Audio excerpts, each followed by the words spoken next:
Alabama STEM Explorers is made possible by the generous support of HudsonAlpha Institute for Biotechnology, Southern Research, solving the world's hardest problems, the Holly Family Foundation, Alabama Works, Alabama STEM Council, Alabama Mathematics, Science, Technology, and Engineering Coalition, Alabama Math, Science, and Technology Initiative.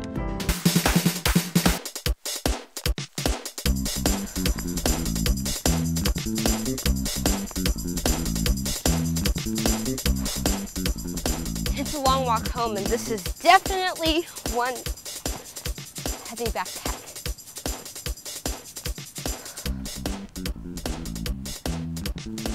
My heart is really pumping. Do you ever notice how your heart beats faster when you're doing something active? I wonder where that happens.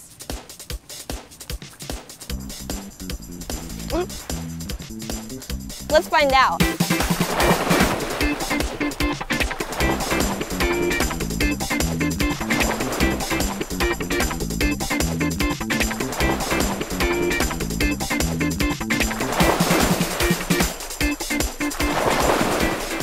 Joining us on today's episode of Alabama STEM Explorers. I'm Kathryn. And I'm Anderson. And today, Anderson and I are at Southern Research in Birmingham, Alabama. I was just telling Kathryn about how my heart was really pumping. I could feel it through my chest. And you said you were carrying something heavy, right? Yeah, my backpack with a lot of books. Man, that does sound heavy. Well, it's true that your heart beats faster anytime you're doing any sort of exercise. And your heart is actually the hardest working organ in your body. I thought my eyes would be the hardest working organ because I use them all day long. That's a really good point, Anderson, and it's true that your eyes work pretty hard, but your heart is working even while you're sleeping. And it is the main organ in the circulatory system. And the heart is enclosed by a double-walled sac called the pericardium. And that acts as a shield to protect the heart from outside damage. Kind of like a football helmet? Yeah, exactly like a football helmet. And the heart is made up of 4 chambers. You have the left and the right atrium, and the left and the right ventricle. And the heart is regulated by a pacemaker. And that's found in the tissues of the upper wall of the right atrium.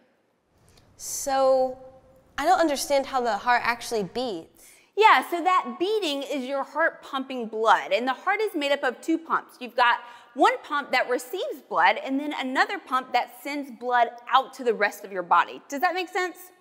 I still don't understand why my heart beats faster during exercise. That's a great question, and I have an experiment that we can do to investigate this. But first, you've got to suit up. Here is your lab attire for the day. Oh yeah. Let's go.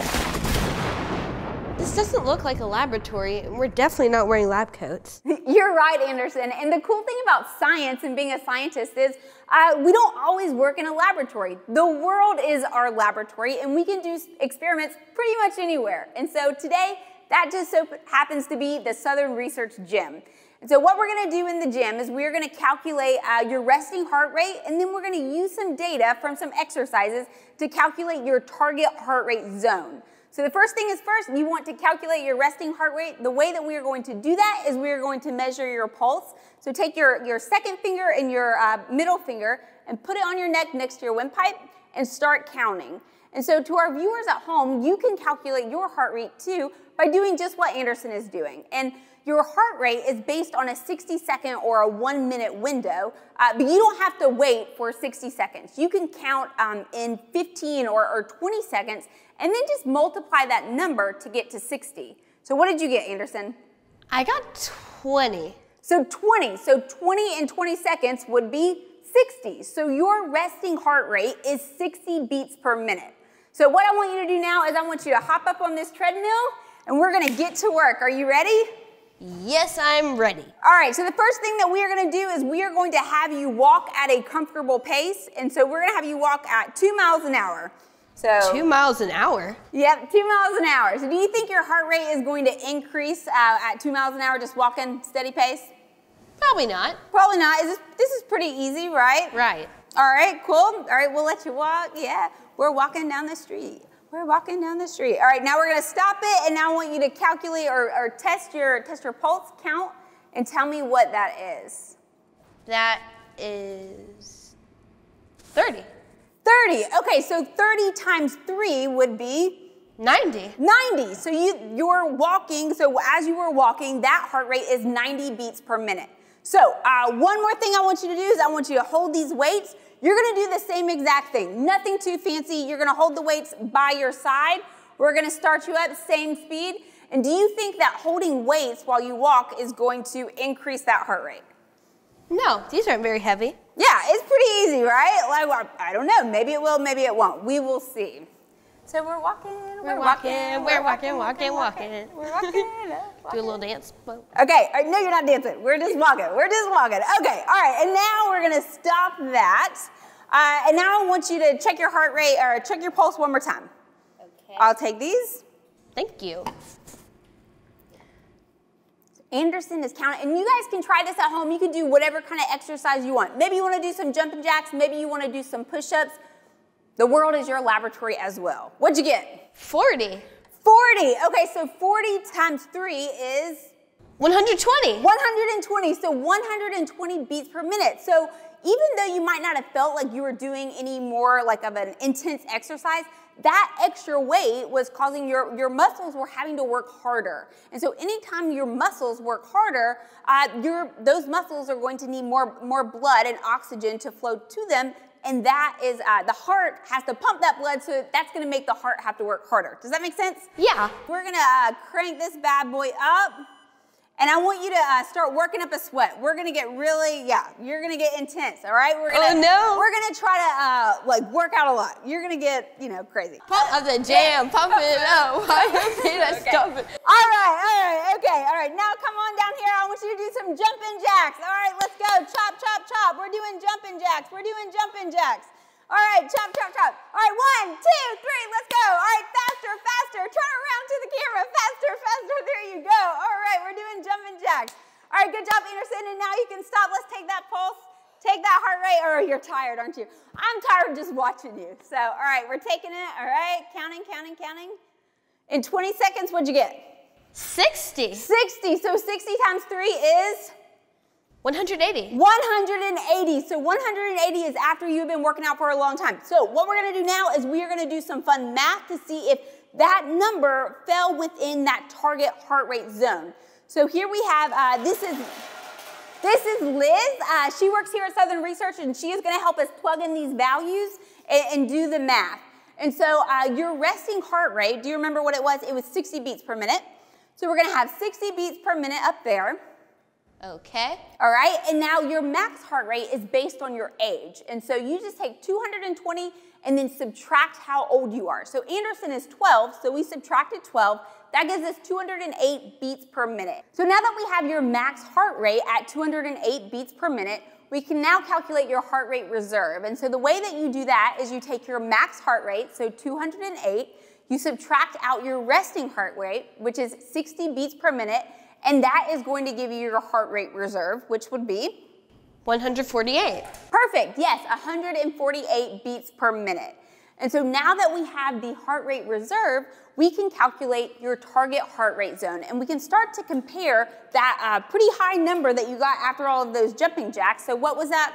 180? So we'll go ahead and write that down there, 180, because we want to see if 180 falls within this range. And so now to calculate the low end of your target heart rate zone, what we're going to do is we're going to multiply 70% by your heart rate reserve. So 148. That is perfect. Perfect. And then we are going to add your resting heart rate. All right. And then Liz is excellent at math, so she's going to go ahead and fill in those numbers for us. And this is going to give us the low end of your target heart rate zone. And so that zone is based on percentages. So the low end will be 70% of that heart rate reserve, and the high end will be 85%. So we're going to continue this process through the next steps, and we'll let Liz do that for us. She is excellent at math. She can do so much math in her head. She is a genius here. So there we go. So the low end of your target heart rate zone is 164, and the high end is 186. So now that we have all of this data, we can look at it and we can say, okay, your low end of your target heart rate zone is 164, and the high end is 186. And so we've written out Anderson's range down here, and we can see that that 180 beats per minute, that falls within the range. So good job. Anderson was right there where he should be for the best cardiovascular exercise. So that's it. Y'all get working out.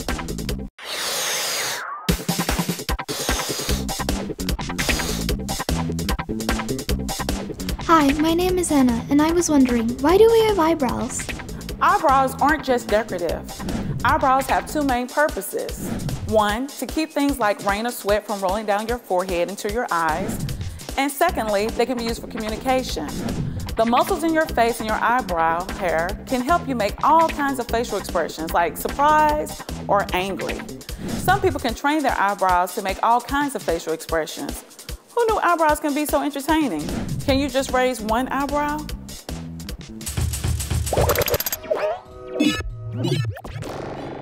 Finally learned a few years why I wanted to become a doctor.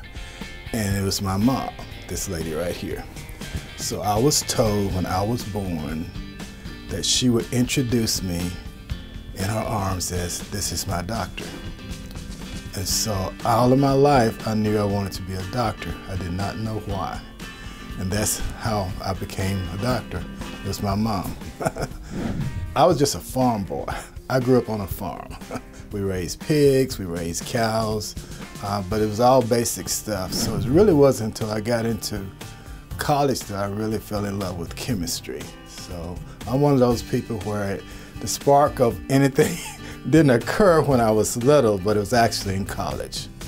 As a doctor, what I do, I practice prevention. And so I try to people who have high blood pressure, I work with helping them to keep their blood pressure controlled. Those who are diabetics, I help them to keep their diabetes controlled and their nutrition. When I was trained, it was all with your eyes and your ears as to how you examine a patient. I think the future of medicine is beyond how we can even think. There's been a huge advance in cardiology because of the new machines, the new tests that we're able to do, the new MRIs, the new CAT scans. I know now they use their cell phones just to play games, but they're going to be using their cell phones to help them make diagnoses when they become doctors. Any opportunity that a young person can have to partner with someone or shadow someone in the fields of engineering and the science, they should do it because that's going to help them a lot. Hi, I'm Nilah, and this is my friend Neil, and we're here at the HudsonAlpha Institute for Biotechnology. Nilah, any guess why I have all of these bottles of red liquid on the bench? I don't know. Maybe you were in the mood for some cherry Kool-Aid? I am a big fan of cherry Kool-Aid, but that's not what these represent. Okay. This actually represents the amount of blood that we would find in my body. If we took all my blood out, that's how much we would have, about 5 liters. Really? Yeah. Okay, Yeah. how much blood would be in my body? Okay, so let's take this away, and that's about how much we would have in yours, about 4 liters. And all of that travels through your body every minute. Wow. Yeah. And do you know what actually makes it travel through your body? What pumps it through your body? Your heart? Yes, that's absolutely right. In fact, your heart is called a double pump. Any ideas why it might be called that? No, I didn't know it pumped blood twice. It actually doesn't necessarily, well, yeah, it does pump blood twice. Once it pumps from your body into your heart and on to the lungs, and then it pumps from the lungs back into your heart and out to the rest of your body. Oh, okay. Yeah, so it's kind of a two-circle, you know what, let's use a model. That Okay. might make it a little bit easier. All right. Again, just red water. No actual blood in this episode for anybody that might be squeamish or might be wondering if we might be like vampires. None of that. Okay, so we're going to imagine that this is the blood that is in your body. Okay. And this is the blood that is in your lungs. Okay. And we're going to use these to represent the pumps of our heart. And each time, here, grab that. Okay. when you squeeze and then let go, so this is the pumping action of part of your heart. Okay. And we've called it a double pump. So let's stick one in, put the long tube in there, and let's put the short tube in here. And so squeeze it, and what you're gonna see is we're gonna pull it up through here, and then we're gonna pump it into this one. So we pull it up, and we pump it. And so this is what part of your heart does. It pulls the blood from your body into your atria, and then into your ventricle, and then it pumps it to your lungs. Wow. And in your lungs, it comes to your lungs full of carbon dioxide. And then do you know what happens in our lungs? Don't they expand? Our lungs expand? We expand, and they expand when what? When we breathe. That's right. And we breathe in what? Oxygen. That's right. And do you know what we breathe out? Carbon dioxide. That's right. So the blood that comes up to our heart from our body is carrying lots of carbon dioxide. That's the waste from your cells. And it comes to your lungs, and the carbon dioxide is given off. We breathe it out. And then the oxygen we breathe in. So that's one side. Now let's do the other side. Okay. Here, let's use your other hand. Oh, Just keep that one in there. All right. And now let's just pump here for a second. Nope, pump this one. Oh. All right. So now what's going to happen is the blood from our lungs comes back to our heart, to our atrium, and to our ventricles. And then the ventricle on this side, the left side, is the strongest part of your heart, and it pumps it all the way back, all around the rest of your body. Okay. So now, let's get some double pump action going. Yeah, there we go. So you are pulling in blood from the body to the right side of the heart, sending it to the lungs. It's picking up oxygen, coming back to the left side of the heart, and going out to the left side going out to the body. All right, good. So that's the double pump concept. Okay. Now, let's actually, this doesn't really model what your heart looks like. This is kind of an upside down model. Yeah. Because it's got, it has the ventricles up top, and the ventricles are actually on the bottom. Let's just look at the actual heart. Okay. That might make more sense. Move that out of the way. Okay, here's our model. Has a bunch of numbers on it. It does have a lot of numbers. Each of those numbers tells you about some part of what goes on in the heart. It's a really complicated structure. Can you find number one? Right here. That's right. Number one, and then number two. Number two is right here. Those are our ventricles. 3. That's an atria. And then 4. That's right. So it's the 4 chambers, our atria and our ventricles. Okay. The right side and the left side. Now, let's actually look. Oh. Yeah. Yeah, it's kind of cool, isn't it? Yeah, kind of weird. Yeah, this is what the inside of your heart looks like.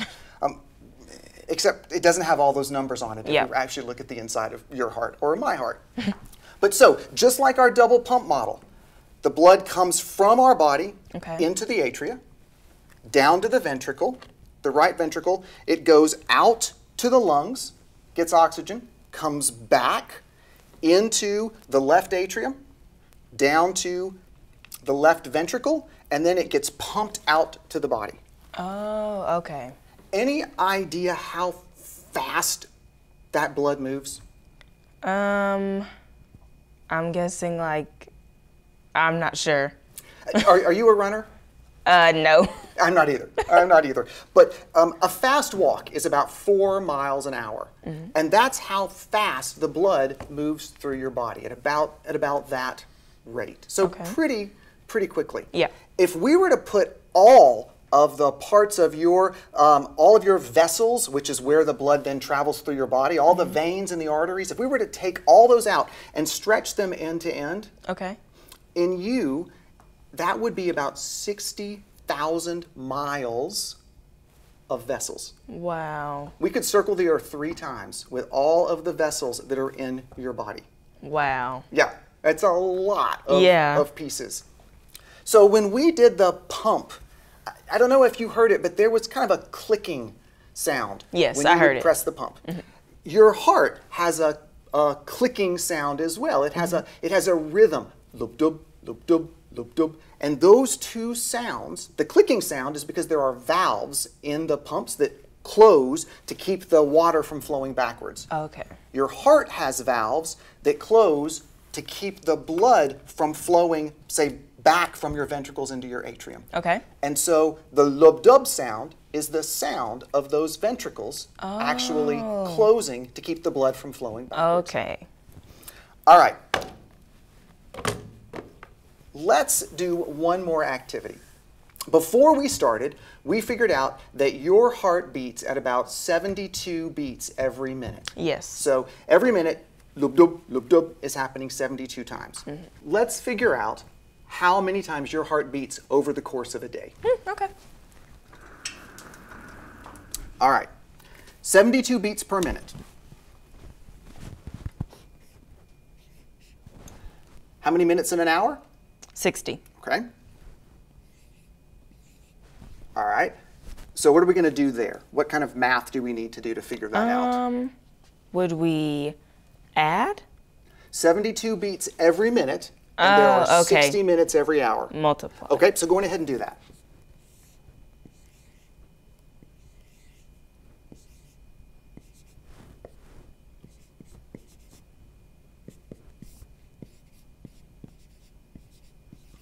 How many hours in a day?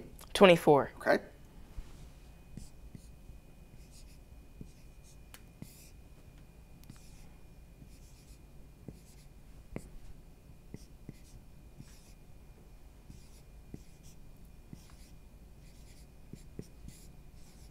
Yep. Okay. Whoop. Yep, there we go. Your heart every day, 103,000 beats every single day of your life. Wow. Yeah, your heart That's a works hard. Yeah. So you've got to keep your heart healthy.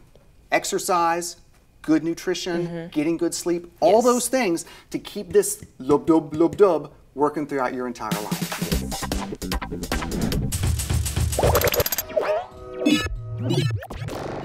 As far for me, how I fell in love with fitness, actually my dad, he had open heart surgery at one point, and you know, he got inspired after that to start working out and start moving. Well, I realized if I continued to go on his path, it would have happened to me as well too. So basically, I just started working out and just kind of got into the industry, and then, you know, just kind of fell in love with it, got inspired to start helping others.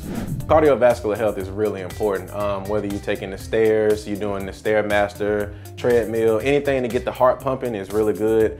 Technology has advanced tremendously. So someone can come in with a smartphone and it can track their steps. We actually have equipment here that has a Life Connect app where you can download an app, it'll tell you seat adjustments, it'll give you workouts. And not only, you don't even have to be in a gym to do that, you can do it at home. It's as far as the equipment, it's just so much advanced now with computers and, you know, just different things like that. So I would say we've come really far from 20, 30 years ago with technology to help you, you know, achieve whatever fitness goals you have.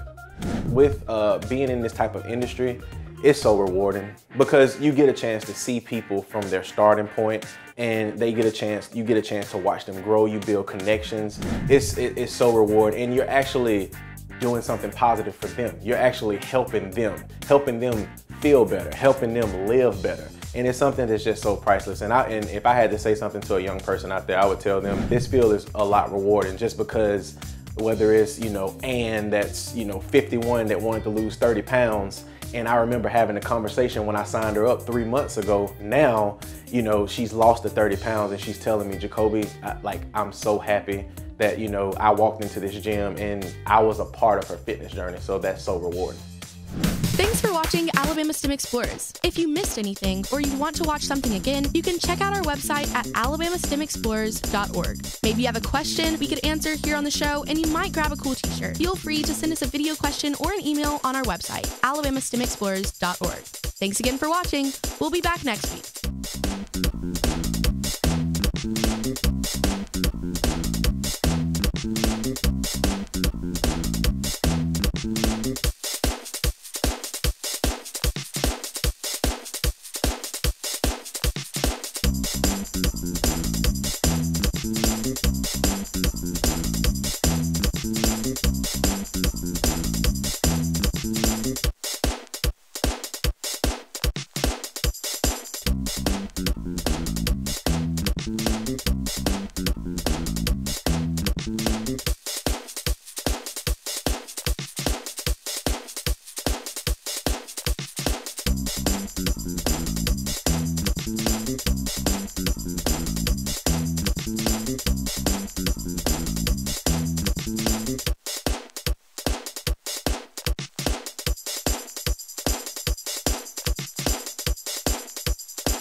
Alabama STEM Explorers is made possible by the generous support of HudsonAlpha Institute for Biotechnology, translating the power of genomics into real-world results. Southern Research, solving the world's hardest problems. The Hawley Family Foundation, established to honor the legacy of Brigadier General Everett Hawley and his parents, Evelyn and Fred Hawley, champions of servant leadership. Alabama Works, a network of interconnected providers connecting business and industry needs to a highly skilled and trained workforce. Alabama STEM Council, dedicated to improving STEM education, career awareness, and workforce development across Alabama.